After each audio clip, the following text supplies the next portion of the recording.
Hello, welcome to the Celibate Vegan Compadres podcast. I'm Chandler Klebs, and I'm here with my co-host Monique Lukens.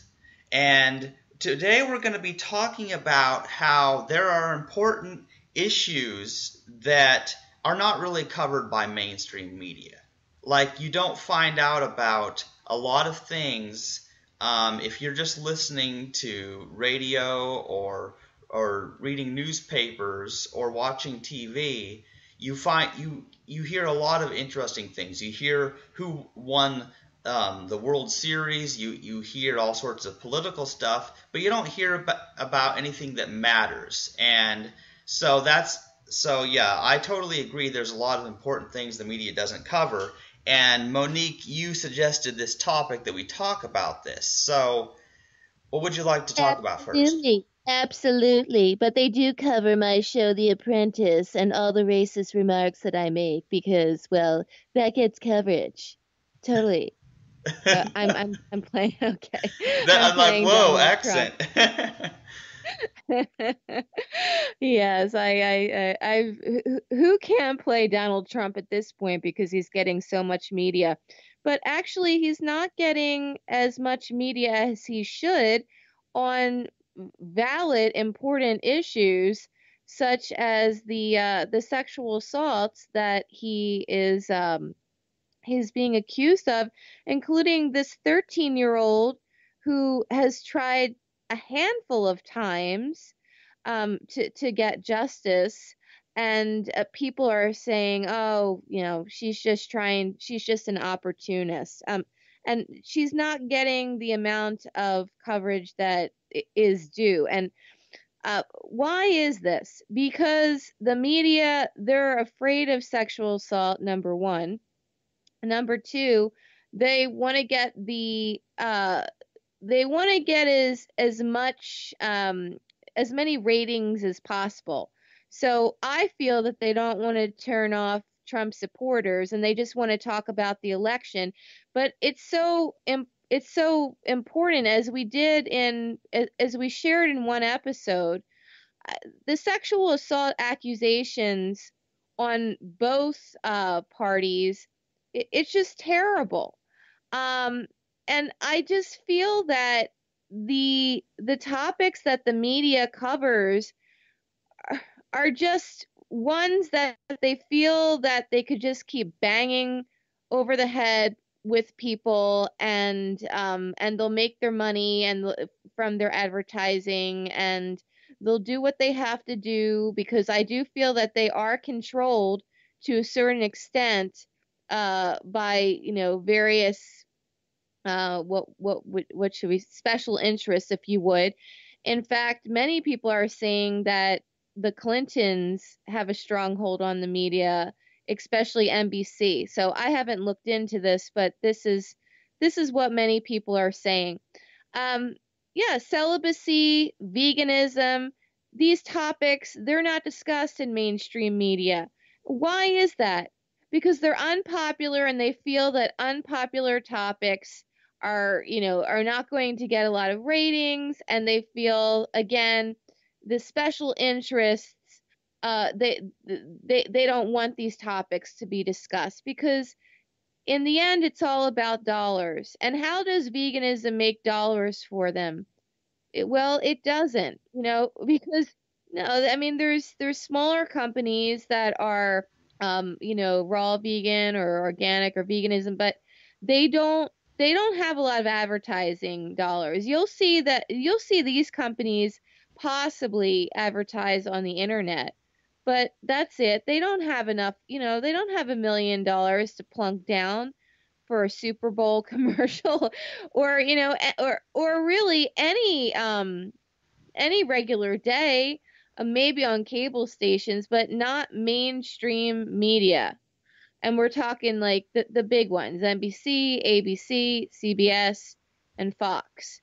Um, Same thing with celibacy. I mean, how much money does celibacy make? It doesn't.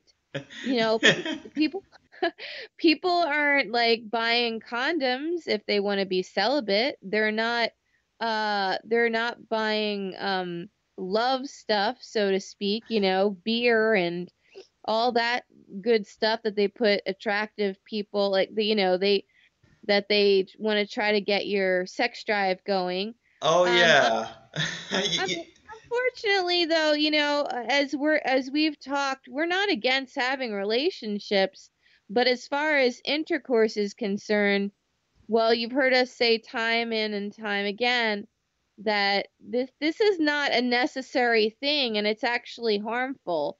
So, but by it being the harmful things that come from intercourse, that's like dollars to mainstream media and advertising. So it all goes hand in hand. And again, the sexual assault, I I I feel that a lot of people actually are guilty of um, harassment and sexually charged um, verbalizing and whatnot. So maybe even the people that are in the media, they're afraid to touch it too. Look, no one is perfect, that's for sure. However, there is a line that one would cross over with like enforcing this upon people. And it's only now that people are starting to really discuss sexual assault, and even now it's still like looked down upon. I mean, victims are still thought of as being opportunists. The first thing that'll come out of a person's mouth is, well, we don't know. They could just be doing that because that person's a celebrity. And that shouldn't be the first thing that comes out of people's mouths, by all means. I mean, I would want to hear compassion. Of course you can't falsely accuse anyone because, innocent until proven guilty. Although I agree with you, Chandler, that I kind of feel that the victim should be, thought of as being true until the defendant is thought guilty. But, that goes Yeah. that doesn't fall in alignment with the U.S. justice system. Sexual harassment and assault, they're so difficult to prove, especially after time's gone by, and a lot of time does go by because people don't want to come forward because it's either blame the victim or the person has to relive it or the person's afraid of being hurt. I mean, this person, when she was 13, she was told by Donald Trump that he would kill her or harm her if she said anything. This is what she is saying. And I believe it because if one person is going to brutally rape someone, then of course they don't want like you to say anything, and they possibly could kill you. Again, I'm not saying that he did it, but I can imagine that this happened because he has a lot of money and people to protect him. And this stuff has happened for years and years and years. I mean, look at the slave owners, right? How many Caucasian plantation owners sexually assaulted their black servants? How many of them had babies with them? And tried to keep it hidden too. It all comes from power and wealth that they could get away with it. But now, because the internet is so powerful and there's recordings and whatnot, things are coming out more easily. And now we can go back in time, and these people are saying, "Oh, she said that. Well, this happened to me, and this happened to me." And that's why they're coming out years later. Not because they're opportunists, but because they're strength in numbers. And actually this woman, because she was being she they were saying that she she was just an opportunist and she was calling herself Jane Doe. Well, she didn't want to be named because she was scared. And she just had to come out with her name because no one was believing her. And they were going to do a press conference, but because there were death threats amongst Trump supporters, it had to be it had to be postponed, her press conference. So again, I'm going on and on about these topics, but they're so intertwined. And I'm just so really disappointed with the U.S. media. You know, the right to the press. That is such, it's almost sacred, Chandler. You know, there was a time that uh, we we we didn't want you know, things to be put in the press. I don't remember who it was, but there was someone in history, and he fought for the rights of the press. And now, you know, we have the right to the press, but do we really? Because it's all about money. And it's almost going back to the days when things are being hidden. But the reason they're being hidden are because they're being controlled by money. Now, I have, you know, the internet, like smaller media companies, to thank for bringing out the truth. But unfortunately, because there's so many small media companies now, some of them can be slanted and some of them can be untruthful. So now people are wondering, like, well, what's the truth and what's not? Well, And one more, Monique, go here's ahead. here's an interesting point. A lot of people, for some reason, when something is in a mainstream publication, when it's on TV, when it's on radio, or when it's in, something that's backed by a company with a lot of money, for some reason people take those sources to be more believable than some other thing somewhere else that's not, and which is really strange. You know what I'm saying? Because they do that, Right. like they think it's more valid. Right. They think it's more valid because Procter and Gamble advertise on that station. I mean, it's it's just because companies are putting more money up, that should tell you that, you know, it could be more corrupt. Yes, of course, it could say, well, these companies trust this media outlet, that's why they're putting their money where their mouth is. But it also leads to corruption, as you have said before. You've wanted to stay outside the advertising dollar world because you're afraid you won't be able to say what you really want to say. But at the same time, I understand that people need money to live, and just by us doing this short special edition today, we're using our time. I've been up all night. I had 90 minutes sleep because I am pressing on for the Bernie writing campaign. And let me tell you what mainstream media is saying. They're saying that he doesn't want to be written in. There is no proof that he said that he didn't want to be written in. Where's the proof? Yet NBC is saying that Sanders says, don't write me in. It's just really appalling. Sanders doesn't want people to write him in if it's a swing state. And a swing state means the state could go either way, Democrat or Republican. Sanders really does not want Donald Trump to win.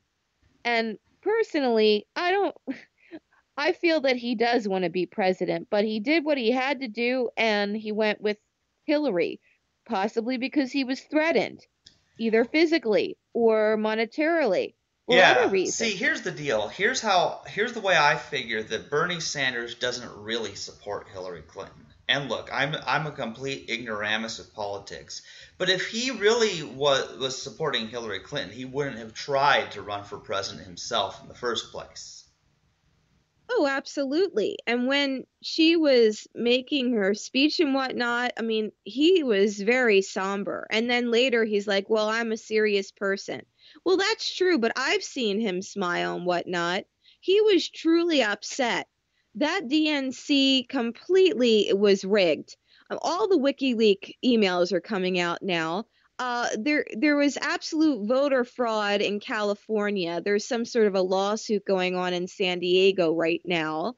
Um, and unfortunately now the Green Party, they are trying to get their say in, and they're spouting out some falsehoods too. So mainstream media is clinging on to them, and then they're getting the story like wrong, but not because they want to get it wrong, because they want to keep the the Clinton mogul machine, like, going with this election.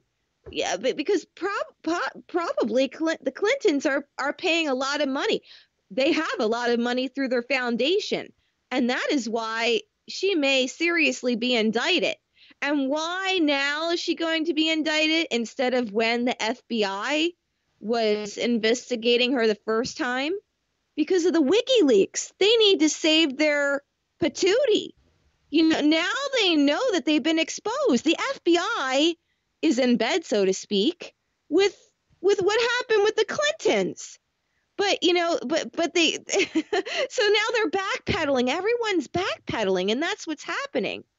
But even with these WikiLeaks emails and all the voter corruption and whatnot, I still think it's not as comparable as to what's on the Donald Trump end with all the sexual assault. And I also want to mention that I sent you 2 links, Chandler, to a woman. Now, I don't know if this is true. This is conspiracy kind of stuff, but conspiracies happen. They do. They happen more than one thinks. But it's like coast to coast AM kind of stuff. But I don't know. She seems very, very sincere to me. This woman is saying that she was a sex slave and mind controlled by many politicians, including Hillary Clinton. This just truly bothers me. The sex thing runs rampant with politicians, between Anthony Weiner showing his wiener and many other politicians saying, oh, I'm squeaky clean. And then we find out things later on. It's truly disgusting. I really feel that a lot of politicians go into office because they're power hungry and they feel that they could get whomever they want. And I think it's kind of like a power thrill for them to do things sexually to people that don't want it. I just think that that's what's happening here. And now it's all being exposed. I think in the future that this kind of stuff isn't going to be happening because, first of all, I don't think that men and women have such a power struggle as they did back in the 60s, 70s, 80s, and even 90s. There still was that in place. But I do think that men do respect women more, even though pornography is out there. Yuck. But still, I just think it's going to be harder for things. However, this whole sexual assault stigma is still out there. People still don't want to talk about it. Some of the younger ones want to, thank God. But I can say that people that are in their late 30s and above, so many of them are saying, well, we don't know. We don't know if it's the truth that Trump sexually assaulted or Hillary Clinton or, that Bill Clinton. There's too many of them. And Chandler, I got to tell you, I don't want to be in these circles. I don't want to. I have unfriended some people because of things that they've said. They don't want to be compassionate toward the victims, and I don't want to be in anybody's presence, especially even on Facebook, that thinks this way. I just heard a guest last night actually on Coast to Coast AM, so that would be, what's today's date? The 5th? Yeah, it's the 4th actually. It's the 4th. Okay, so yesterday was the 3rd, and there was a guest, and she was saying it's best to stay in positive circles, people that give positive energy to you, if you want to thrive, because it really is, negative energy really sucks the life out of people. And I don't want to be with people that are dinosaurs, they're thinking in the dinosaur way, like, oh, it's the cave woman's fault and the caveman was just trying to do what he had to do. That's what it is. And I don't want to be with those people. And there's too many of them. Like, every time I see somebody on Facebook that says something about Bernie Sanders not wanting to run for president, or Hillary being the lesser of the two evils, or Oh Trump yeah. being the lesser of the two evils, most of the time I'm seeing an older person, and it's like it just truly bothers me that they have gotten like so brainwashed or whatnot, and they want to spew this on like other people. I'm like, I try to give a nice example, and then I'm like, goodbye. I don't have time for these people, and I want them off of my page. And I said that. I just said it. I said, for the Trump supporters, I really I'd like you off my page, because I don't think you're on my page. Yeah. And that's it. I Yeah. feel so passionate about this, and the mainstream media, I'm so angry with them. I have a communications degree as well as a theater and a math degree, but I can tell you I'm so disappointed. I used to do commercial radio, and the commercials that I had to play were god awful, and some of the music that I had to play, once in a while I would sneak out a song like I like sex and candy. What kind of like a message is that like sending out? It's Oh. just like so derogatory. I'm so disappointed. And it makes me not want to be, it makes me not want to get paid for media. I want to just like do the show with you. And I'm a truth seeker. The last thing I want to say is, Oliver Stone's son, Sean Stone, he was just on Coast to Coast a few nights ago, and he said that he was a truth seeker. And he said, the media, it's all about finances and war. And it's very difficult to be a truth seeker, though, if you don't have money. You're either really poor, or for some reason you were blessed to, get into money, and then you can like live off of that. Because it's so hard to be on either end of the spectrum, in the middle, and be a truth seeker. It really, really is, Chandler. Yeah, see, here's the thing about it is in order to be successful, you basically have to be able to go along with all the nonsense. And see, this is what frustrates me, Monique, is okay, now, like yeah, I feel like I've had the life sucked out of me by people because they are so negative. And there's a lot of true negativity in the world. So, I mean, that's the downside of being a person who accepts things that are true, looking at the world as it is. But here's part of the problem is, I mean, everywhere I go, I mean, I have to go to work and people are talking there about stuff that I find absolutely offensive because, as you know, I find sexual jokes completely offensive. I find even the ads Hy-Vee offensive, obviously, because they're like, oh, we're selling all this meat, and it's like, you know what I mean? Because of someone who comes from our perspective of not wanting to harm anything, and we are about celibacy and veganism. It's not just a personal preference like that we're fine with other people doing these things because they're actually harming other life forms. And so it's sort of like yeah, see, this is what the problem is. I find that I can't read anything on Facebook. I can't even watch a funny video on YouTube anymore because there's going to be an ad that displayed trying to sell hamburgers or something. And I'm like, I don't want to see it. Like just trying to go a day without seeing something promoting rape or murder. And I can't. I haven't had one single day where I can avoid it. You know? Well, I'm glad that you met me before you disappear and go off into the what do you call it, off the grid. Yeah, I feel like I would Sounds like disappear.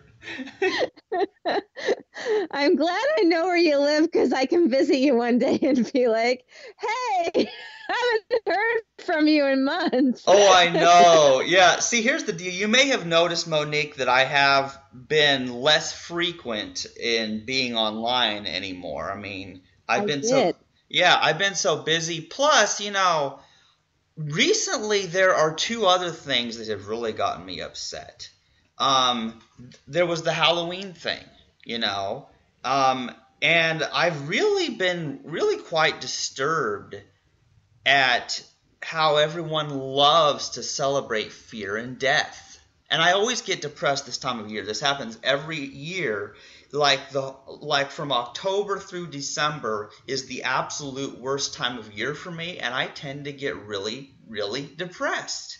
And I don't know if I'm alone in that or if you can understand what I'm saying, but it's like we go from celebrating death and fear and horror from Halloween, and then it goes straight into let's be thankful at Thanksgiving for all the slaughtered turkeys.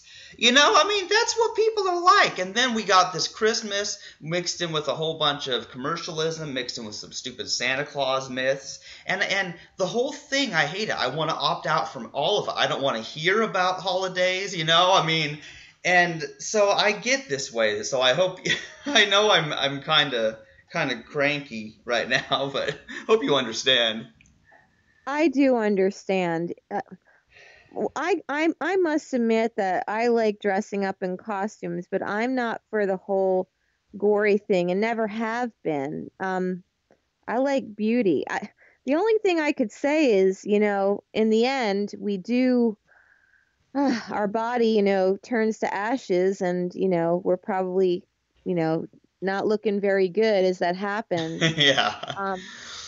You know, so I guess we can't run from that, but you know, I'm not into horror flicks and stuff like that, unless it's like one of the old ones like Frankenstein. That's kind of like funny. But these new ones, I'll never forget. The Hills Have Eyes. I think that's what it's called. Came out like in the mid 2000s. There was actually a school that I was substitute teaching at, and it was like a partnered class teaching thing. So there was another teacher that came in, and the kids, they were watching this horror film, and they were laughing when this one guy was like, I don't, like, electrically axing off someone's arm or something, and the class was laughing and I was horrified. And I remember saying to them, like, something like, you know, I can't believe, you know, you're laughing at this. I'm really upset. Well, the teacher, she had like come back in and she's like, don't blame them. Yeah, I'm the one that suggested it. It's art. That's what she said.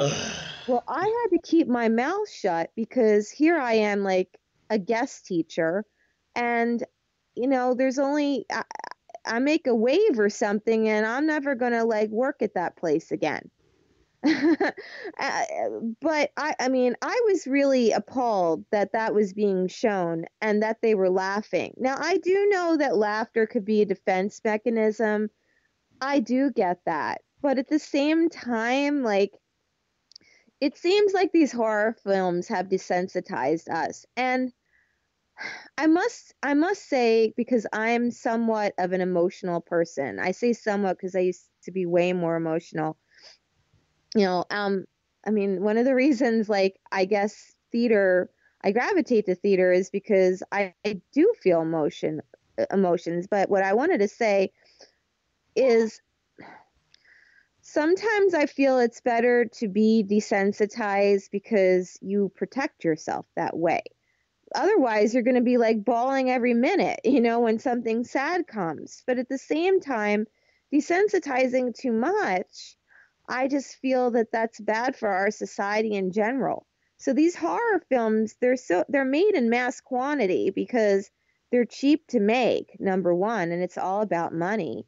And number two, they gain a lot of eyeballs. And why that is because it's going to the primal instinct of being like a fear. Like, I feel that people do want to feel fear, or they're made to feel fear. The media makes you feel fear. That's what insurance is about, you know? Be afraid, something can happen. That's why you need to have our insurance. And sometimes things do happen, and I'm not saying that you don't need insurance, but, you know, things are fear-driven. And especially the 35-year-old and up crowd with this election, So many of them are like, oh, that's a bad idea. The Right and Bernie campaign is a bad idea. That's a vote for Trump. They don't even know. Maybe in the swing states that's a bad idea, but not in states where he's proven not to win.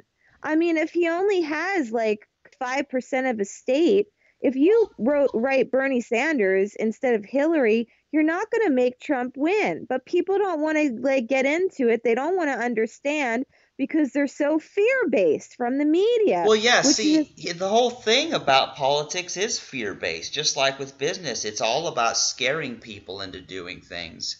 And see, here's what's interesting is fear obviously has helped animals survive because they were able to run away from something that scared them, some predator out to eat them. But we live in a world where you're constantly forced to be scared by everything and everybody around you, yet there's nothing you can do about it. So in other words, fear becomes a completely useless emotion, and yet it's one that we still experience, and it gets us really down. And quite honestly, I feel like I'm one of the most sensitive people there is. And because of that, obviously, I cannot stand. I can't stand horror at all. I get scared way too easily, and I get sickened at the sight of blood or anything dead. And so I was sort of like a dissenting voice in a recent podcast I did with my co-host. Papa wanted to talk about Halloween and other myths, and he's all like thinks horror is great, you know, and I think it's terrible. Yeah. I saw some of the makeup pictures that I guess he did, or a partner or something, and it was pretty gory. Yeah, he was into that. He was like a makeup artist trying to make things look gross, and I'm like, man, we couldn't be more different as far as that goes. And you know what I find really strange about Monique is because on one hand, you know, he's like this all life is connected. Let's respect and appreciate life and the universe, you know, and he's pantheist. Like he talks that one way, but then he has this other side of him that's all like, yeah, look, death and horror, it's great. And I find there to be an inconsistency. Like these two things cannot be part of the same person. Like how? I know several people like that, believe it or not. One is like totally into horror, but he's like so peaceful and loving, like completely hippie. It's weird to me. I mean, I know that people can have different facets of themselves, but I still don't understand that. I really don't understand like the horror, fear-based like love. Like it's just so dark to me. Even when I like listen, I'm an avid listener of Coast to Coast AM, and when I hear the bad spirit thing, I shut it off anymore. Like I used to like listen. I was intrigued, not like wanting to do anything like weird or something, but you know, I wanted to hear, but I don't even want to hear that anymore. I only want to hear like positive stuff. And the only reason that I talk about the sexual assault and whatnot, because people could say, well, Monique, that's so negative and you keep harping on it. It's because I want it to change. That's the reason. Yeah, see, what I wanted to say about that is, you know, recently, now, of course, this is the thing is, remember, you recently had like a sort of falling out with two of my friends on Facebook. And I suppose I won't mention their names because I don't think they necessarily want that public. But you know, one of them said something that I strongly disagree with, like that we should not be talking about sensitive issues on Facebook. And I find that, like, my issue, Monique, is that we talk about, like you said, we talk about these sensitive issues because we want things to change. We want there to be, you know, and I don't know if it'll work, but by talking about the problems of rape and the corruption of the media and politics and stuff, we're hoping that it'll wake people up and there'll be less of it. So that's our motivation. It's not just to spread negativity, you know, it's to actually change things. And so as far as I'm concerned, that is all I've used Facebook or other forms of the internet for in the first place. You know, occasionally I share something funny, something My Little Pony related or something, you know. But for the most part, that is what I use Facebook for. And if I was going to just be like that and just never talk about anything because it might be sensitive or it might offend somebody, then I'd just deactivate my Facebook account. I would have done that a long time ago if I had his philosophy. Yeah, absolutely. Yeah, we want to stay on the subject of media because this is a special edition for the election. But I do want to bring something up, and I hope to talk about this at on a future show. There are people out there, particularly in like the New Age community, that say that visualizing really changes more than even calls to action. In fact, calls to action don't work sometimes, some of these people say. And visualizing the positive and seeing it happen and seeing the change and power of prayer or whatnot, they don't usually say prayer. It's more like, sending good energy, seeing it happen. That this is what changes. But my thing with that is, even if that was the truth, and I believe it at least in part to be truthful, like, I feel that we need to get the issues out there so people can know what to, as we just said, change. I just don't feel that we're all living in a bubble and that we can, I don't know, maybe the whole world can visualize and everything would be almost perfect. I don't know. But what I do know is people don't know the issues until they're faced with it. And lastly, what I wanted to say is, going back to the Bible, you and I have talked before, the garden, the tree of the fruit of knowledge of good and evil, knowledge of good and evil. Now, this story about Adam and Eve, apparently they only knew good, and they were peaceful and everything was loving, and they were friends with the animals, and all they were vegans. Yeah, It's proven they were vegans.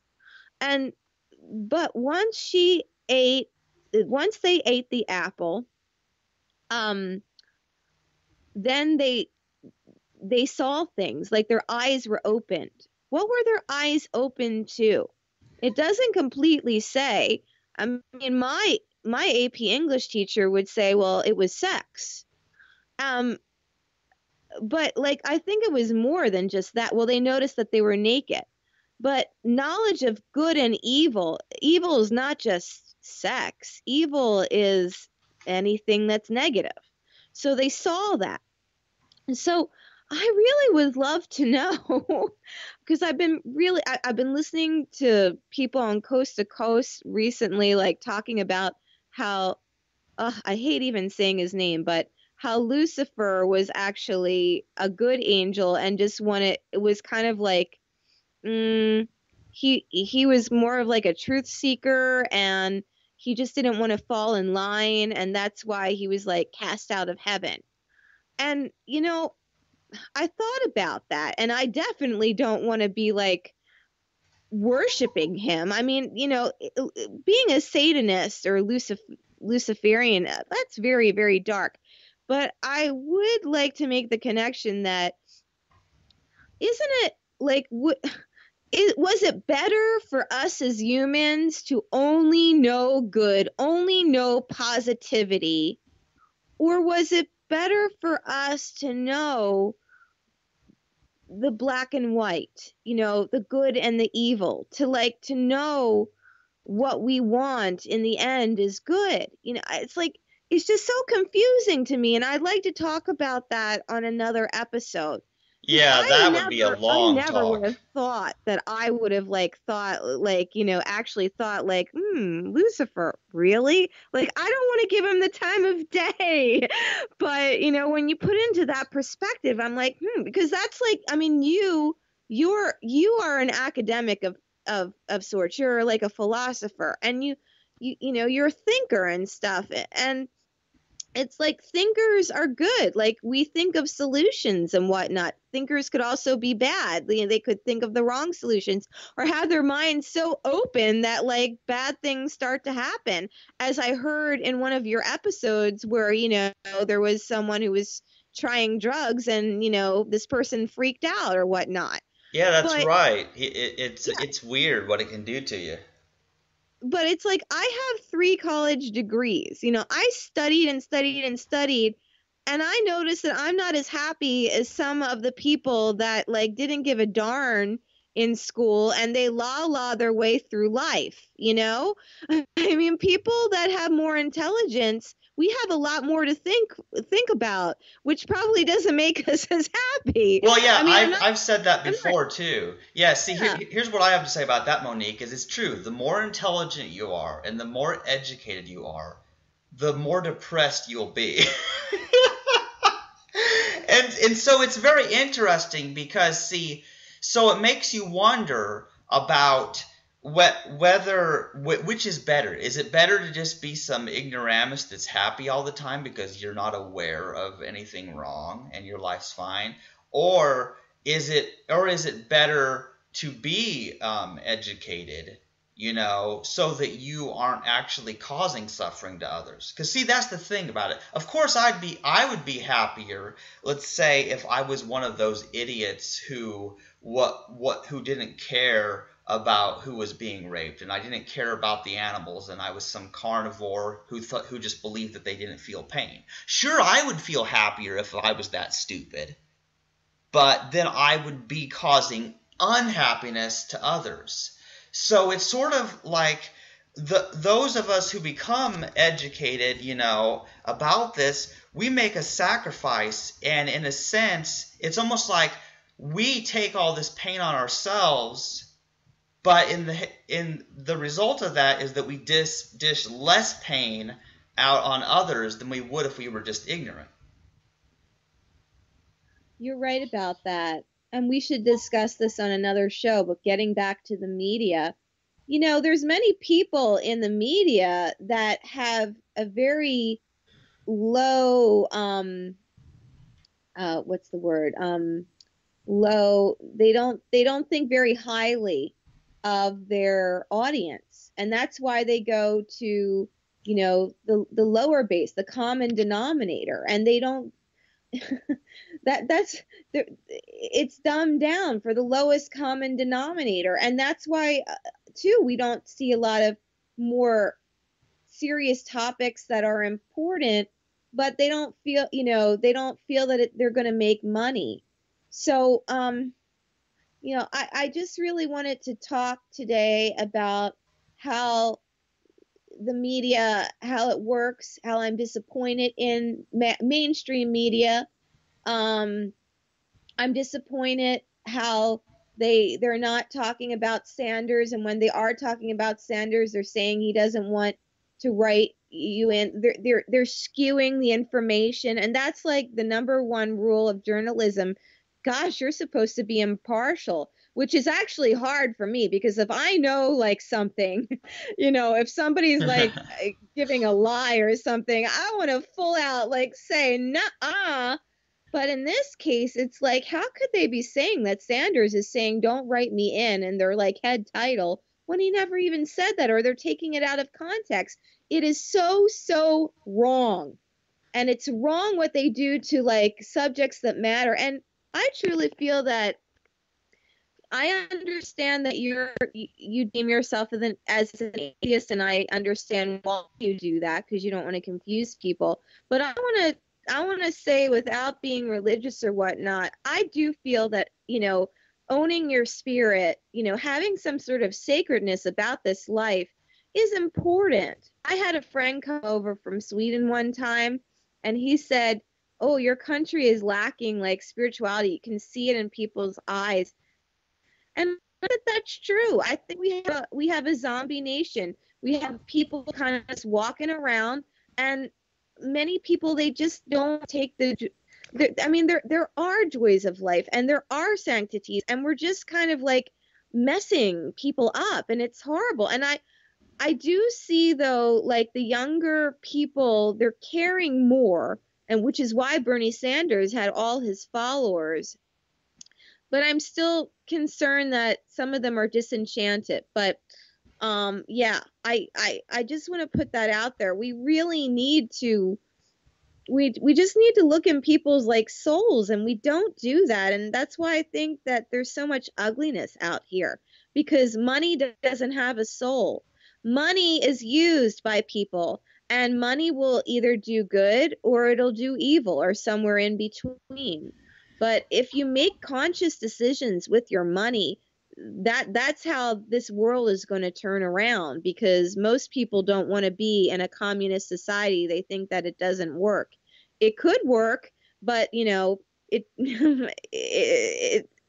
it kind of doesn't work, because there's too many like greedy people and mind control and things like that. But on the other hand, we have mind control with the dollars. The 1% of the 1%, they can control the whole world if they really wanted to. See, Monique, this is an important point. It's very important to point out that since money really does run the show, it really does.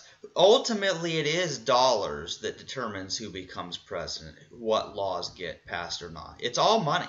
When you realize that, it's very interesting. See, of course, naturally, I would like a world where there was no money, because that would not give some people the ability to oppress others, and just they can use their money to do anything, So for me, it's sort of like I don't like that idea. And the problem, whether it's capitalism or communism or whatever political or economical theory you have, there are power-hungry people, and that's a problem too. See, it's sort of like, for example, Monique, money to me is it's sort of like a weapon, sort of like a gun. It's sort of like there's still, like, people can still kill you without a gun. It's just a lot harder for them to do it. So I'm more about less and less freedom, because I don't want people to have the power to hurt. I don't want people to have access to tools that can be used to hurt people and kill them and rape them and cover it up. You know what I mean? Yes. Well, freedom, responsibility comes with freedom. And I just don't think that there's as many people owning up to the responsibilities. And I don't want to say that the world is going to pot, because there's some really great things. But I do feel that there has been a dumbing down of this nation. And, there always have been people that have been ignorant and don't want to learn and whatnot. That's been around, You see the town common is, I don't understand that. I just want to go to the pub. I mean, there's always those types of people. But I guess with the economy, it's like with so much out there to distract people, it's just been like worse and worse. That's how I feel about it. And gosh. Yeah, you know what, Monique, here's an interesting thought. One of the best possible things that could happen to humanity is if there was a worldwide complete destruction of the power grid, of the electricity. And do you know why that would be? I know that sounds bad. I know it sounds like that would be so bad. Because yes, there's a lot of people would die without, their heat and air conditioning and stuff like that. But and I'm gonna come out to you in a prairie wagon to visit you. Yeah, see, here's what's interesting about it, Monique. If people take away if you take away the tools that enable people to remain ignorant, their massive stupid media, like there is so much nonsense in TV and movies and all this radio and all this stuff. Even though yes, there's good and there's bad, but ultimately I feel like if all of everyone had to be unplugged for 10 years and live back like in the 1500s type where there's no electricity. Everyone is all farmers. Everything's just all, the way it used to be before Industrial Revolution. I feel like that would set people back to a time when they were aware of others and connected with people better and might become more compassionate. Because I feel like there's something about this modern technological age that has more negative effects than it does positive. I think that you're very right on about that. I mean, the only thing that's good about kind of detaching is, here we go again with this like sexual harassment thing. Like when you it happens more as a female. Like if you're, speaking, there's so many guys, like if you talk to them, they like not now, but before, like they automatically think that you like them. Like they're like, well, why else is she talking to me? I mean, they get it now, but I'm serious, even like 10 years ago or whatnot. And it's like, no, I don't want to talk to you directly if you're going to think that way. Like it's just safer for me to send you an email. Like, so that I kind of liked where I could detach, so there wouldn't be I have to problems, admit, I do like aspects of being able to just do things without face to face. I like being able to just do, audio or just email. I like that because it's less threatening. Because I can't stand to actually be around people. So I have this weird thing about me where on one hand, I like what the internet allows me to do. It lets me talk about things as relative safety and get things done. But at the same time, I would give it all up in a heartbeat if I was able to live the way I truly want to and live off on some deserted island in a perfect climate with tons of fruit trees, and there would be no other people, although you would visit me somehow, I'm sure. And my mom probably would too. Be on the island with you. Yeah, exactly. And so here's the deal. Supposing that I had a way to go there, but there was no way to go back, which means no more internet, no more video games, no more any of that stuff. But if I have an island where I have all the food that I ever need to eat for the rest of my life, I'd be happy. Seriously, I would be so happy there. And I would figure out ways to start my own farms and grow food there, whatever I could find, and have fun digging in the mud and building houses out of whatever, That's the kind of life that I feel like, sort of a Garden of Eden existence, since you brought that up earlier. I feel like there is something about the Garden of Eden story, even though I don't believe any of it actually happened, obviously. I think there's something that story can tell us about mankind's deepest desires. I think there's something about our deepest desire to be in harmony with nature that we can learn from that story, because there was a reason that story was written, even if I don't think it's true. But there's still a reason why stories are written the way they are. Everything in fiction represents some desire that humans have for something, and I think that I'm really looking for my own Garden of Eden, Yeah.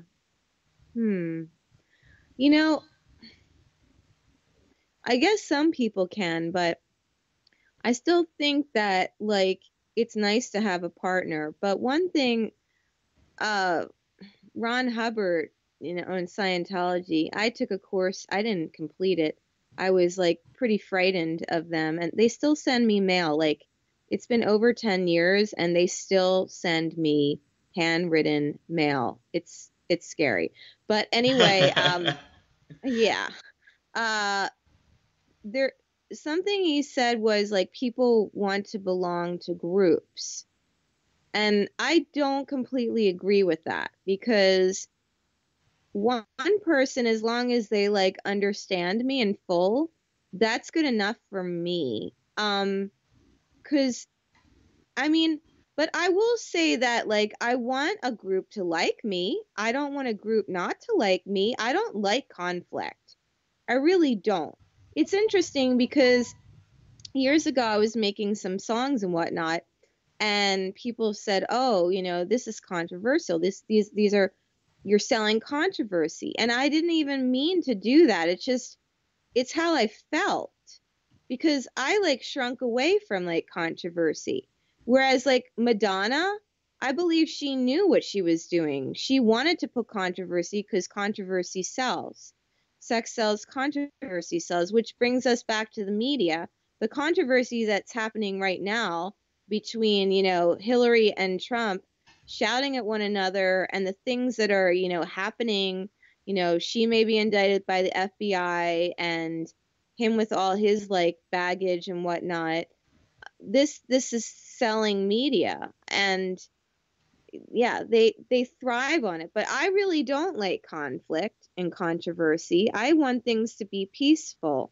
And again, that's why I'm doing this show with you, because I think that if people were celibate and respected people's bodies, that we'd have a lot less negativity in this world. I mean, and the whole abortion thing, it shouldn't even be an issue. We shouldn't even need abortion. It's a horrible thing to think of. And adoption and foster homes. The Yeah. only like reasons we would have that would not because like people had babies like when they were on drugs and like couldn't care for them, or didn't have the money to feed them, or were abusing them. Like, we'd only have an orphanage for, unfortunately, like a child whose parents passed away.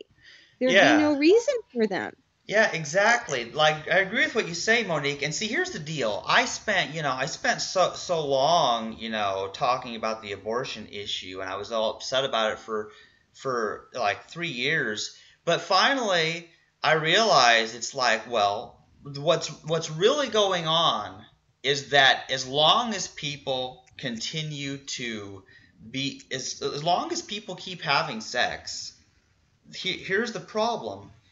That is the real source of all this procreation. And people, for the most part, are not having kids because they want them. But it's like, oh,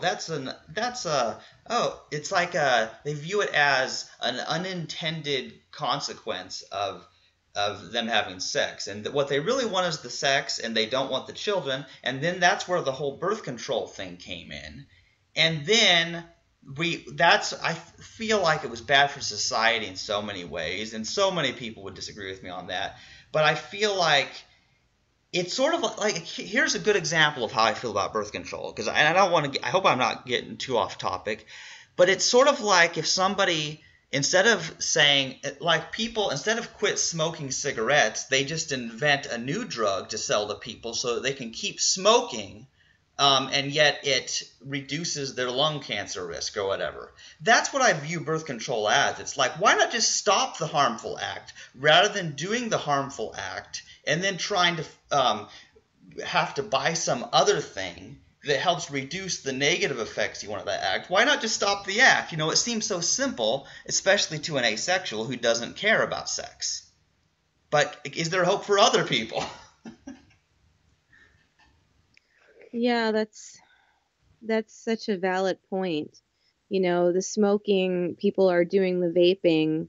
It's less harmful, but it's still harmful.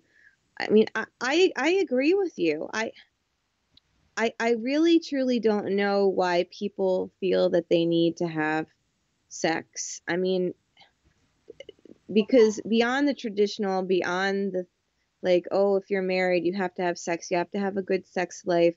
This is what makes you happy. The media tells you it. I mean, I don't know. Like, I mean, do people really have this desire? Like, I have to have intercourse, because I really never had that. I've had the desire to be close with someone, but never that. And I don't understand why, especially women, I don't understand why they feel that they need to have, and I'm going to be, somewhat graphic, a male organ thrusting inside of them. I don't understand the need that they feel that, and I don't understand the need that a male would have that, they must put their male organ in, this tube in order to feel whatever they're feeling, emasculated or not emasculate, masculine or Yeah. Relieved, because like I don't understand why more men actually, like, I don't get the whole body thing, why they wouldn't just want to be close to their partner too, why they must, mount the partner and do that. Like I just wish that men and women more could be equal in that sense, where they just both like crave the emotional love and not like need that physical intercourse, Yeah. which I was telling my friend Jamie recently about how I wished there were no genders. People were completely genderless oh and my they all look. gosh, I said that before. I haven't said that recently. I used to say that. You are so right. Yes, you're the only person I ever heard that. Wow. Now Yeah. you're the only person I ever heard say celibate marriage and wish that there were no Yeah, genders. it's sort of like for example, that's how I feel like. I feel like there should be no genders so that people can't use the differences to discriminate. And just like racism, I feel the same way about racism.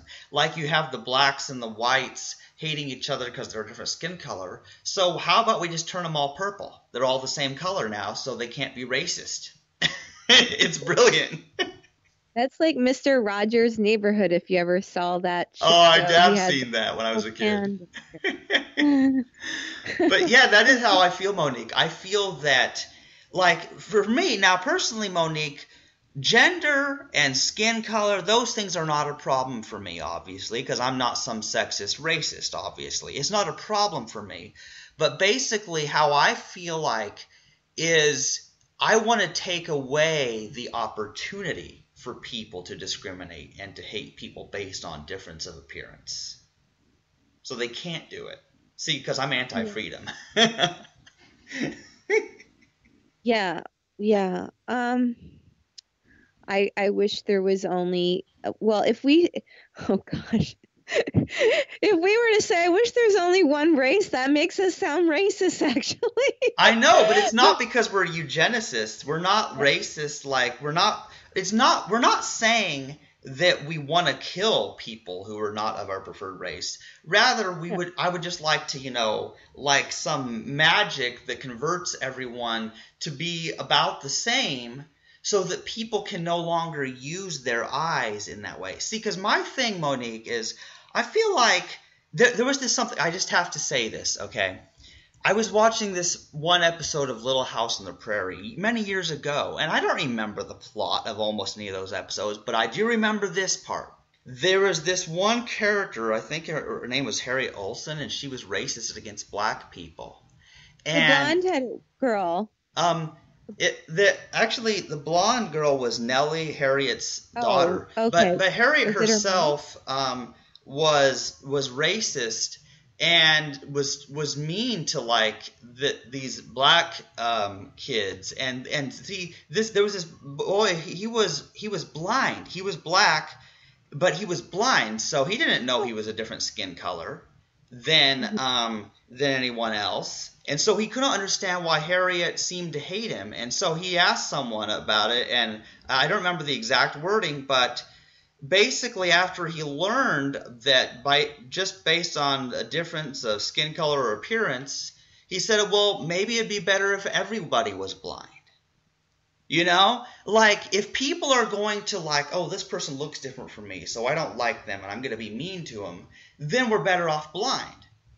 So, I mean, of course, I don't want people to be blind, obviously. I just want them to stop being racist and sexist. But my point is, I think, why use such a wonderful thing such as sight or hearing or some other sense, and then use that to be cruel to people because they look different or they talk funny. And Monique, you definitely talk funny when you use your accent, but I like you all the more for it.